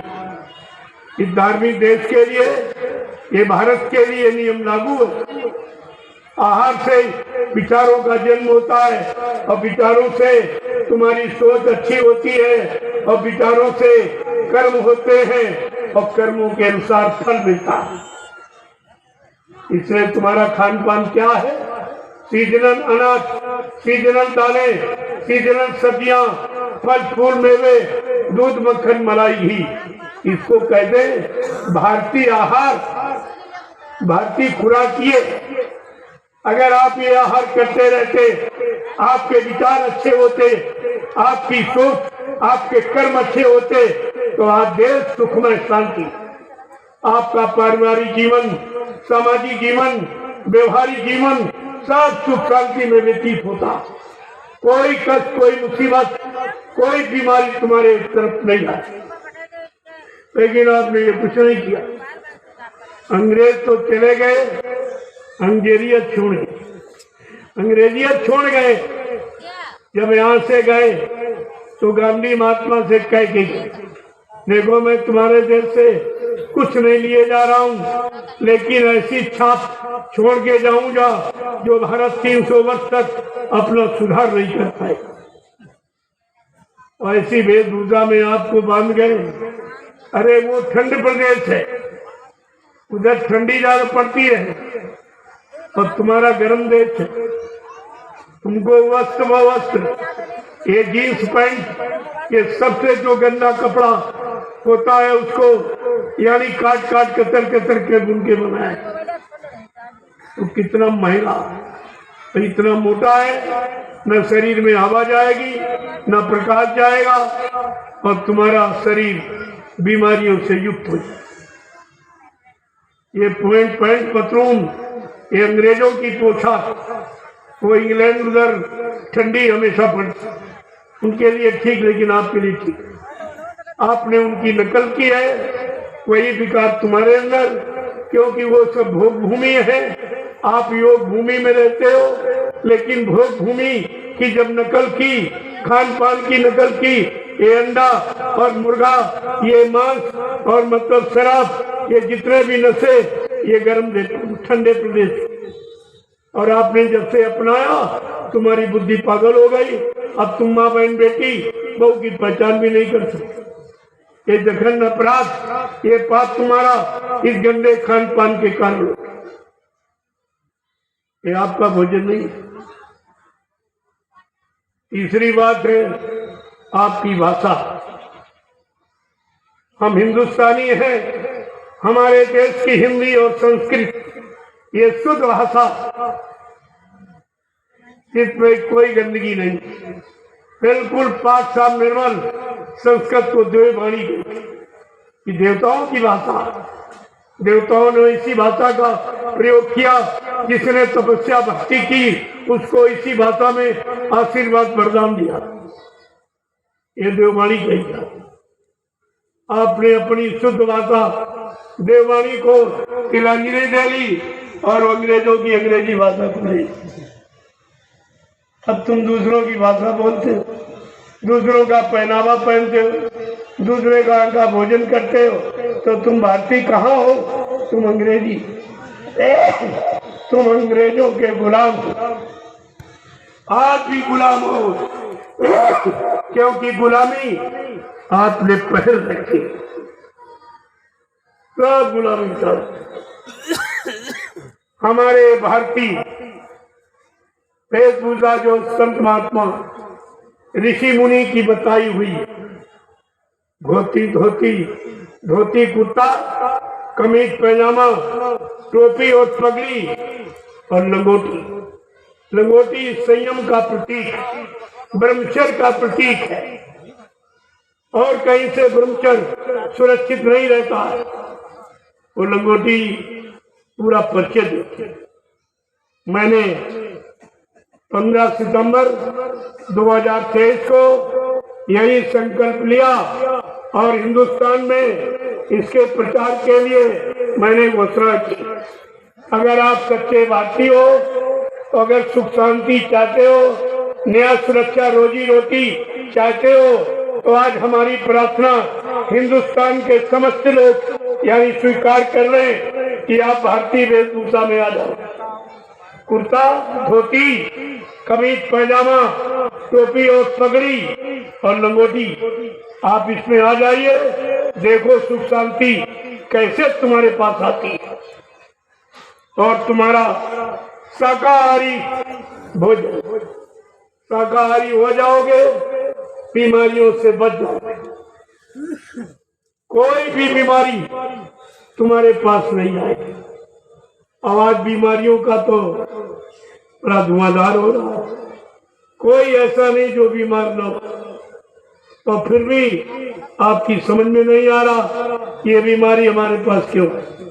हम धार्मिक हैं, हम शाकाहारी, हम सदाचारी, हम ब्रह्मचारी, तो हमारे पास बीमारी कैसे आई? लेकिन बीमारी आई है प्रदूषण के द्वारा। ये सब में प्रदूषण फैला दिया गया, सारे हिंदुस्तान को प्रदूषित कर दिया गया और आपने उनका सहयोग किया। आपने उनके प्रदूषित करने वाले सामानों का प्रयोग किया है। इसलिए हमारी प्रार्थना है, अगर आप सच्चे भारतीय हो तो भारतीय वेशभूषा में आ जाओ। भारतीय खान पान शाकाहारी सदाचारी ये अपना लो, बन जाओ। और भारतीय हमारी जो संस्कृति है, हमारी जो भाषा है हिंदी और संस्कृत, उसको प्रधानता दे दीजिए और सब लोग संयम में आ जाओ तो सारा देश खुशहाल हो जाएगा। वैसे आप कितना भी जोर लगा लो, कितना विज्ञान फैला दो, कितना आप यानी सारे वस्तुओं में सामानों में मिलावट कर दो और सबकी बुद्धि और मनचित को खराब कर दो, कितना भी आप करो, लेकिन आप सच्चाई, न्याय सुरक्षा रोजी रोटी न किसी को दे सकते हो और न वो माहौल बना सकते हो। वो तुम्हारे से बहुत दूर चली है। ये सच्ची नीति जिसे राजनीति कहते हैं वो तुमको छोड़कर बहुत दूर चली गई, क्योंकि तुम्हारे में कोई नीति नहीं, कोई सिद्धांत नहीं है, कोई अनुशासन नहीं है, कोई सत्य का भाव नहीं है, तो राजनीति तुम्हारे से बहुत दूर चली। अब तुम कुछ नहीं करा सकते, चाहे जितने चुनाव कर डालो, चाहे जितनी पार्टियां बना लो, चाहे जितने प्रधानमंत्री, मुख्यमंत्री, राष्ट्रपति बदल डालो, लेकिन भारत को आप सुख शांति नहीं दे सकते हो। मैं लिख के दे सकता हूं, जब तक आप भारतीय यानी वेशभूषा में नहीं आओगे, भारतीय शुद्ध ऋषि मुनियों के द्वारा बताया जो भोजन उसका प्रयोग नहीं करोगे, तब तक देश को खुशहाल नहीं बना सकते। हमारा कानून हिंदी और संस्कृत में होना चाहिए ताकि हर भारतवासी कानून को समझ सके। आगे वो समय आ रहा दूरदर्शी का, जो मैं ये कह रहा हूं अगर आपने नहीं किया तो दूरदर्शी सब करके दिखाए और सबको सुख शांति प्रदान करेगी। परिवार में रहने वाले, देश में रहने वाले, समाज में रहने वाले, विश्व में रहने वाले सारे लोगों को सुख शांति देगी। वो है दूरदर्शी भूमिका जो संतों की बनाई, महात्माओं का शोध है ये। तो मैं आपके उसी में प्रार्थना करता हूँ कि आप सब लोग इसमें आ जाओ तो आपको सुख शांति मिल जाए, क्योंकि मानव जीवन बार बार नहीं मिलेगा। करोड़ों जन्मों की तपस्या, करोड़ों जन्मों के पुण्य, करोड़ों जन्मों की सेवाएं जब आपकी इकट्ठी हो गई, उनका उदय होने का वक्त आया, तब ये मानव जीवन, ये मनुष्य मंदिर परमात्मा की प्राप्ति के लिए आपको मिला। और जिनको मिला ये कर क्या देखो जरा, इनके काम देखो। प्रभु प्राप्ति वाले सत्संग बंद करा नहीं, और सत्संग ही प्रभु की प्राप्ति कराएगा। सत्संग मन बुद्धि को ठीक करेगा और पाप कर्मों को सत्संग ही निकालेगा, दूर करेगा। जब सत्संग पर विरोध उत्पन्न किया जाएगा, बाधा डाली जाएगी, इसका मतलब ये सत्संग के विरोधी और सत्संग है गुरु का, इसलिए ये गुरु के विरोधी। आप सीधा समझ लीजिए। तो इसीलिए प्रेमियों ये जन जागरण है कि नींद त्यागो जरा आँख खोलो, नींद त्यागो जरा आँख खोलो, कब तलक यूं ही सोते रहोगे, कब तलक यूं ही सोते रहोगे। पाप गठरी पटक दो जमी पर, पाप गठरी पटक दो जमी पर, कब तलक पाप ढोते रहोगे, तलक पाप ढोते रहोगे। प्रेमियों, समृद्ध गुरु ने आपके लिए अनोखी आवाज लगा दी जो आज तक किसी ने नहीं। पाप कर्मों को माफी रामकृष्ण भी नहीं किसी को दी, लेकिन बाबा जी क्या कह रहे हैं, उतार दे अनंत जन्मों के पापों का गट्ठर जो सिर पे बांध के रख रखा है, आ गया उतारने वाला। तब ऐलान किया जा रहा है, इस मौके से चूकना मत। ऐसा ऐलान कोई नहीं करेगा कि पाप गट्टी उतार दो, आ गया उतारने वाला। कि पाप गठरी पटक दो जमी पर, पाप गठरी पटक दो जमी पर, कब तलक पाप ढोते रहोगे, कब तलक पाप ढोते रहोगे। नींद त्यागो जरा आँख खोलो, नींद त्यागो जरा आँख खोलो, कब तलक यूं ही सोते रहोगे, तलक यूं ही सोते रहोगे। रूप प्रभु का गुरु ने बनाया, रूप प्रभु का गुरु ने बनाया, जिसने बिरला कोई जान पाया, जिसको बिरला कोई जान पाया, जिसको बिरला कोई जान पाया, जिसको बिरला कोई जान पाया। ये है सत्य का ज्ञान ले लो, ये है सत्य का ज्ञान ले लो, बट रहा सत्य का ज्ञान ले लो, बट रहा सत्य का ज्ञान ले लो, वरना हरदम ही रोते रहो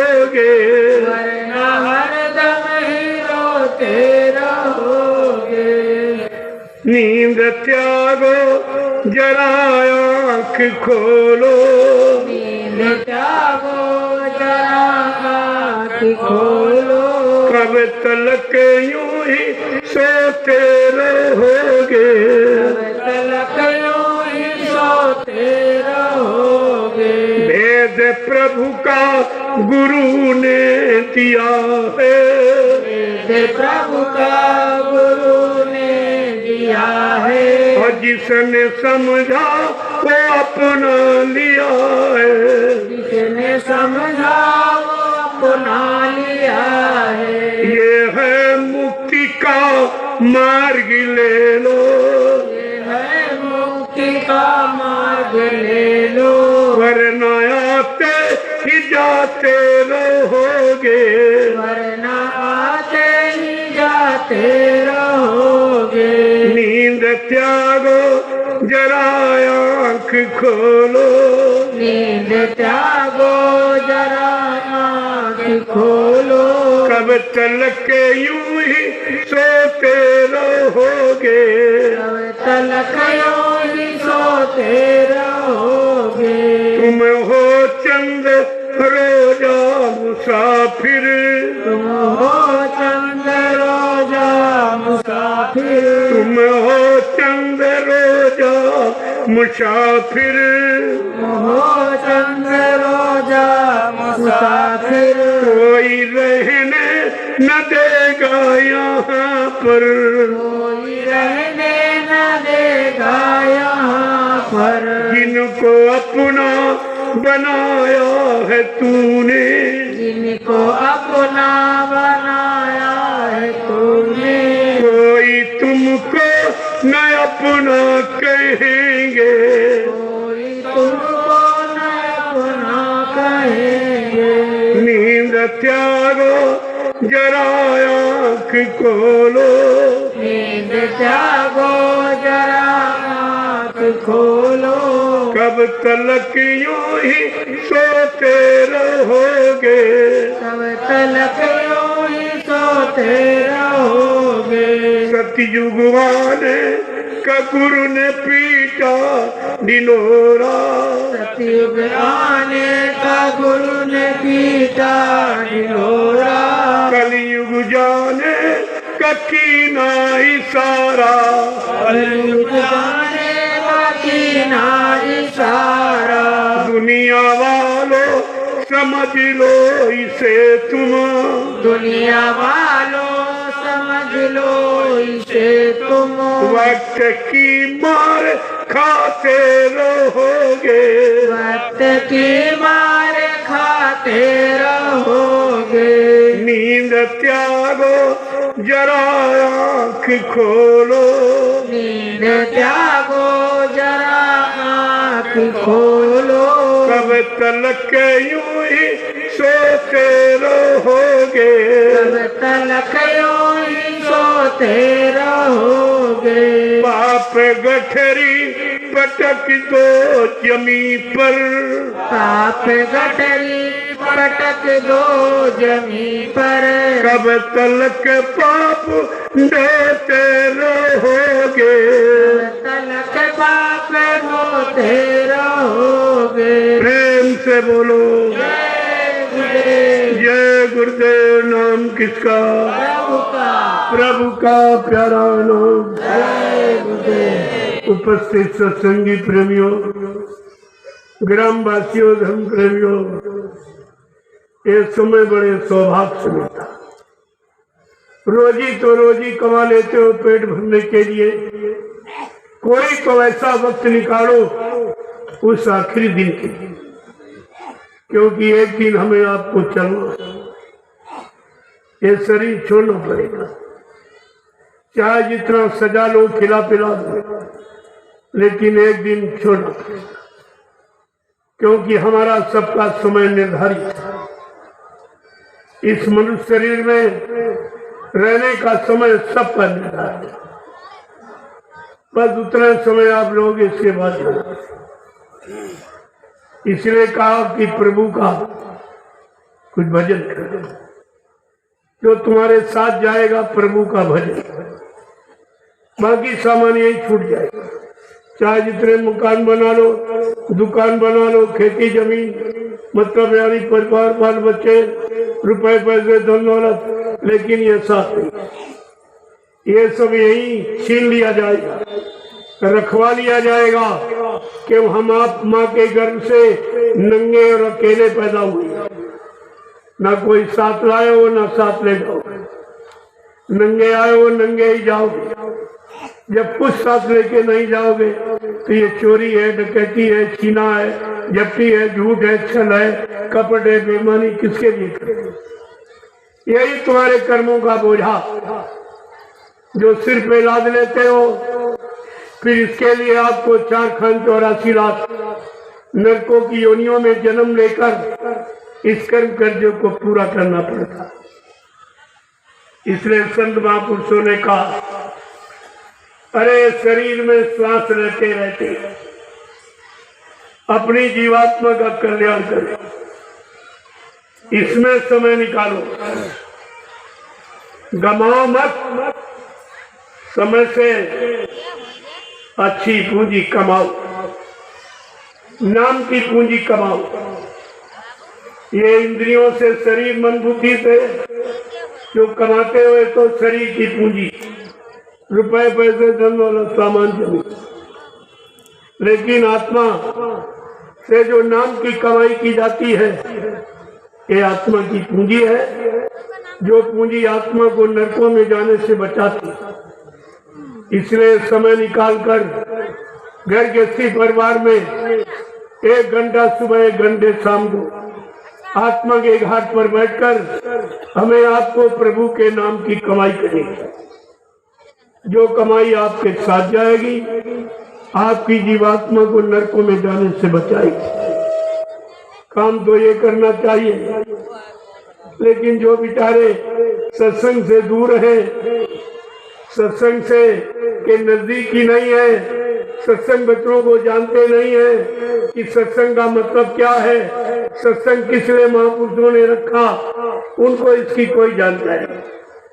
काल के जीवों की इसकी कोई जानकारी नहीं। और उनका साथ कर लोगे तो तुम भी काल के साथ उसी लपेट में रह जाओगे। आपको बहुत सोच समझकर यहाँ चलने की, रहने की जरूरत है। इसलिए हमारी आपसे एक ही प्रार्थना है कि हम सब लोग गुरु परिवार में रहने वाले सबको गुरु के वचनों की याद करना चाहिए और गुरु के द्वारा दिए अमोलक धन ये नाम की कमाई करनी चाहिए। तो महापुरुषों ने इसीलिए समझा के कहा कि भजन कर ले अरे मानो ये तन बेकार जाता है, ये तन बेकार खोता है।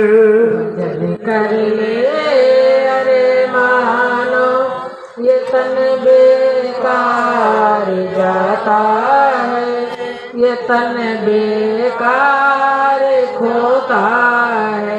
भजन कर ले अरे मानो ये तन बेकार जाता है, ये तन बेकार खोता है। भजन कर ले अरे मानो ये तन बेकार जाता है, ये तन बेकार खोता है।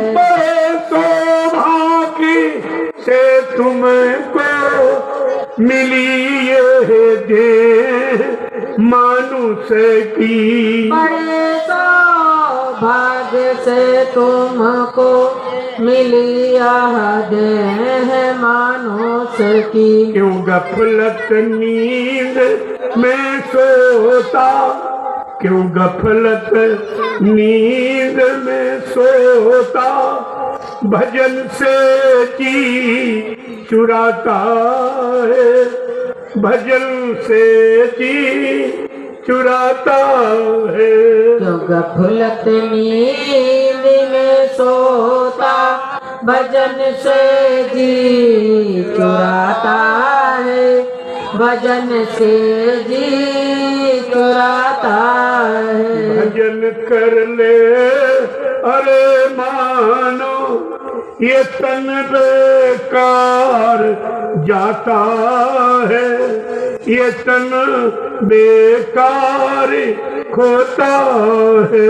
भजन कर ले अरे मानो ये तन बेकार जाता है, ये तन बेकार खोता है। जिन्होंने मारे मन डाला और इंद्री द्वारों को रोका, जिन्होंने मार मन डाला और इंद्री द्वारों को रोका। करे तब नाम का सुमिरन वही सतलोक जाता है, वही सतलोक पाता है। करे तब नाम का सुमिरन वही सतलोक जाता है, वही सतलोक पाता है। पिता माता असुत धारा में जीवन सब गया तेरा। पिता माता असुत धारा में जीवन सब गया तेरा।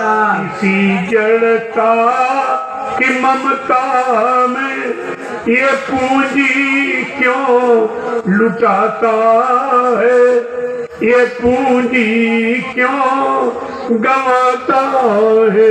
इसी जड़ता की ममता में ये पूंजी क्यों लुटाता है, ये पूंजी क्यों गंवाता है। भजन कर ले अरे मानो ये तन बेकार जाता है, ये तन बेकार खोता है। भजन कर ले अरे मानो ये तन बेकार जाता है, ये तन बेकार खोता है। जय गुरुदेव,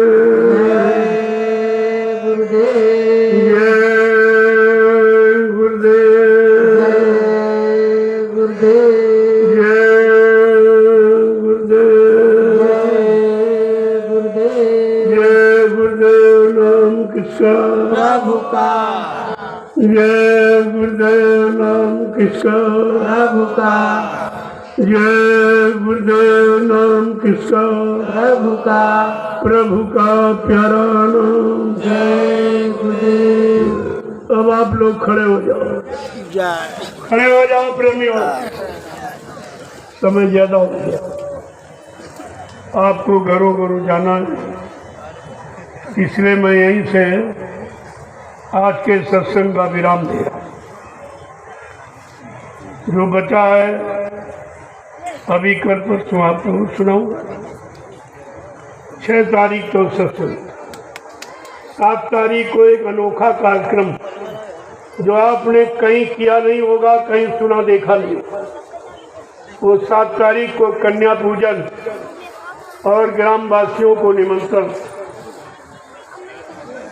एक अनोखा काम है ये, न कोई किया किसी ने, कोई कर रहा। कहीं चले जाओ ये काम कोई नहीं। कन्या पूजन का मतलब बेटी और रोटी, दो हमारे बिंदु हैं, बेटी और रोटी। खाने के लिए रोटी चाहिए और इज्जत के लिए बेटी की सुरक्षा चाहिए, और आपको क्या चाहिए। लेकिन इस पर न कोई नेता ने दृष्टि डाली, न कोई महात्मा ने। आज तक किसी ने इन बिंदुओं को नहीं पकड़ा, जब जीवन का मूल आधार यही है। जीवन को चलाने के लिए रोटी चाहिए और इज्जत के लिए बेटी की सुरक्षा की। मैंने दोनों बिंदुओं को पकड़ा है। हमारी दूरदर्शी यही काम करेगी, सबको रोटी की व्यवस्था करेगी और सारी बेटियों की रक्षा सुरक्षा। मैं उस दिन कन्याओं को अपने हाथ से बरकत दूंगा और महाप्रसाद जिससे उनके सतीत्व की रक्षा हो, उनके चरित्र की रक्षा हो। यही बेटियां आगे मां बनेगी जिनसे ध्रुव प्रहलाद अगर पैदा हो तो धर्म की स्थापना हो जाएगी और सच्चे सूरवीर और चरित्रमान बच्चे पैदा होंगे तो देश समाज का कल्याण हो जाएगा। ये दो आधार हमारे। जय गुरुदेव, जय गुरुदेव, जय गुरुदेव, जय गुरुदेव, जोर से बोलो, जय गुरुदेव, सब मिल बोलो, जय गुरुदेव, बोलना होगा, जय गुरुदेव, अभी से बोलो, जय गुरुदेव, दुख दर्द हरेंगे, जय गुरुदेव, सब कष्ट मिटेंगे, जय गुरुदेव, सुख शांति भी देंगे, जय गुरुदेव, सबके दाता, जय गुरुदेव, सबके मालिक, जय गुरुदेव, प्रेम से बोले, जय गुरुदेव। ये नाम नहीं इंसान का, ये नाम है प्रभु का, ये काम नहीं इंसान का। ये काम है प्रभु का। ये बात को मत भूलिए आप। अब ये काम हिंदुस्तान में किसी इंसान के बस का नहीं। न राजनीति चलाना, न धर्म नहीं। 70 साल की आजादी ने आपको सब कुछ बता दिया है कि राजनीति में क्या हुआ और धर्मनीति में क्या हुआ। राजनीति चलाने वाले नेता और धर्मनीति चलाने वाले महात्मा कुछ नहीं, केवल अपनी रोजी रोटी, अपनी कुर्सी, अपना अधिकार सम्मान बरकरार, बाकी जनता का कुछ हो चाहे न, जनता से कोई। अरे प्रजातंत्र का मतलब तो समझो। प्रजातंत्र किसे कहते हैं? प्रजातंत्र की मूल परिभाषा क्या है? इसको तो ध्यान में रखो कम से कम, कि आगे आने वाला समय तुम्हें माफ करेगा। इस पर आपको विचार करना चाहिए। जय गुरुदेव। गुरुदेव। अब आप लोग लाइन से खड़े हो जाओ, मैं आप सबका दर्शन करूं। आप घर परिवार बाल बच्चों को छोड़ के आए हो, खेती दुकान दफ्तर बिजली पर मजदूरी बंद करके आए हो, तो इतनी तो तपस्या त्याग आपने किया। इसलिए मैं आपका दर्शन करूंगा और आपको प्रणाम करूंगा। और ये लाची दाना राम दाना, ये महाप्रसाद नैमिषारण की पावन पवित्र भूमि से बना के ले आया हूँ, ये आपको दूंगा। ये तीनों काम हिंदुस्तान में कहीं नहीं हुए। कहीं आप चले जाओ, ये काम मेरी नकल कोई नहीं कर सकता। ना कोई आध्यात्मिक संदेश देने वाला है, ना झंडे की महिमा, गौरव गरिमा, जय गुरुदेव नाम की सत्यता ये भी बताने वाला कोई नहीं है। ये झंडा गाड़ कर मैं जय गुरुदेव प्रभु नाम की सत्यता को उजागर कर रहा हूँ आपके सामने।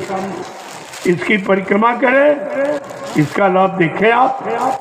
जो लोग कह रहे हैं बाबा जी चले गए, मैं उनसे भी कह रहा हूँ, अगर तुम्हारे में सच्चाई है और जय गुरुदेव का झंडा तुम भी लिए हो और गाड़ करके एक प्रेतात्मा को उतार दीजिए या एक बीमारी कम कर दीजिए, मैं आपकी बात मान लूंगा। नहीं तो पछता के, रो के, आंसू गिरा के तुमको इस झंडे के नीचे आना ही पड़ेगा। आज नहीं तो कल, कोई ज्यादा समय नहीं रहेगा। इसलिए सारी सच्चाई आपके सामने, और उसके बदले आपसे कुछ नहीं लिया जाए। पहले ये देखिए, ये है दरबार। दरबार में मुफ्त लुटाया जाता, दरबार में सच्चे सतगुरु के दुख दर्द मिटाए जाते हैं। दुनिया के सताए लोग जहां सीने से लगाए जाते हैं। ये ऐसा दरबार है। और वो दुकानें खुली हैं धर्म के नाम की। जय गुरुदेव नाम की भी दुकानें खुली दो, वहाँ बगैर पैसे का सामान नहीं मिलेगा। लेकिन इस दरबार में आपको दिया जाता, लिया नहीं जाता। ये दरबार की महिमा देखिए। ना कोई प्रसाद बनाना जानता है। हिंदुस्तान में कोई भी प्रसाद नहीं बना सकता। इस समय ये प्रसाद बनाना सबके बस की बात नहीं है। प्रसाद वो बनाएगा जिसने अपने सद्गुरु दाता दयालु को उनके आदेश हुक्म का पालन करके उनके वचनों पर चलकर उनको खुश कर लिया। वो अपने सद्गुरु की दुआ दया किसी वस्तु में प्रवेश करके जीवों को लाभ दे सकता है। ये वो करेगा और कोई। इसलिए भी लाभ आप ले लीजिए। इसके बदले आपको कुछ नहीं। झंडे की परिक्रमा करके बीमारी बहुत पैसों से नजात ले लीजिए, इसका भी कोई पैसा नहीं। यहाँ ये लिया नहीं जाता, दिया जाता। तभी तो आपको दरबार की सच्चाई मालूम होगी। जय गुरुदेव। जय गुरुदेव। अब आप लोग लाइन से खड़े हो जाओ। ये जल्दी से काम देखो। महाप्रसाद लेके जाना। ये महाप्रसाद हिंदुस्तान में कोई नहीं देगा, कोई भी नहीं। एक तभी तो अगर इनके पास प्रसाद होता तो ये क्यों कहें प्रसाद दुकान से खरीद के ले आओ। अरे प्रसाद खरीदा नहीं जाता, प्रसाद बनाया जाता। खरीदा इलायची दाना, पेठा बतासा, चीनी खरीदी जाती, प्रसाद बनाया जाता। पहले बनाने खरीदने की बात समझो, तब तुम्हारी समझ में सब आ गया। अब मैं आपका दर्शन करना चाहता हूँ, क्योंकि सब लोग मिलना चाहते हैं। कुटी में इतनी जगह नहीं कि आपसे मिलो। इतने लोगों से एक बार की मिला भी नहीं जा सकता। इसलिए मैंने आपसे मिलने के लिए ये रास्ता निकाला। एक लाइन में महिला, एक में पुरुष। अभी मैं 1 घंटे में आपसे मिलूंगा। इतनी देर आपने संदेश सुना है, थोड़ी ये देर मिलके जाइए। आपने जानते नहीं इसका आदान प्रदान का कितना बड़ा लाभ है। मैं आपको देखूंगा, आपको प्रणाम करूंगा। जय गुरुदेव। जय गुरुदेव।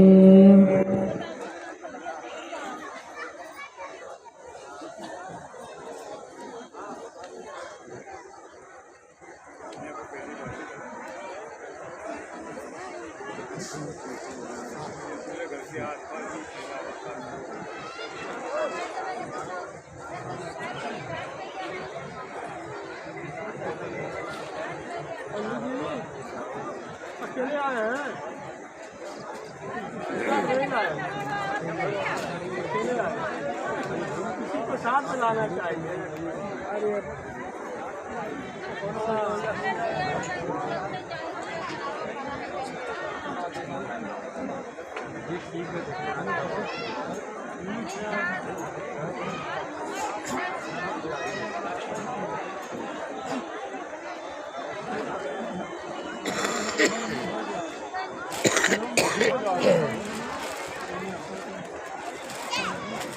जय गुरुदेव साहब।